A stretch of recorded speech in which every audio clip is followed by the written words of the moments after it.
Non, par contre, quand on vous écoute, on a l'impression quand même qu'entre le discours des politiques, je pense notamment à ceux ici en France, et le décalage qu'il y a par rapport aux industriels, on a l'impression que les politiques n'ont rien vu venir, alors que les industriels, y compris dans l'automobile, ont largement anticipé depuis le premier mandat Trump. Et qu'en réalité, ce qu'on voit comme une déflagration n'est que, on va dire, la réalité aujourd'hui de ce qu'on peut appeler le business ou l'économie. Mais ceux qui ont des larmes de crocodile, c'est les mêmes qui ont autorisé la délocalisation de toutes les usines Renault en France.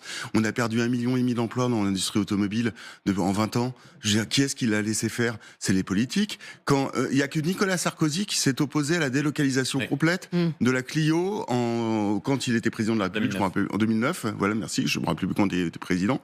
Mais où on voit où on portait au PIDAC, pardon, un monsieur qui s'appelait Carlos Ghosn, qui a été l'artisan de la délocalisation et de la désindustrialisation de la France. À un moment, la réalité, elle est là. C'est qu'on a flingué nos usines. Maintenant, on pleure parce qu'on n'a plus de boulot. Et dès qu'il y a un type qui ouvre une usine où il y a 5 salariés, on dit ah bravo, la France se réindustrialise. Les Américains ont anticipé. Il y a 5 ans, Bernard Arnault installe une usine Louis Vuitton au Texas. Il l'inaugure avec le président Trump. L'usine, elle a été installée là-bas.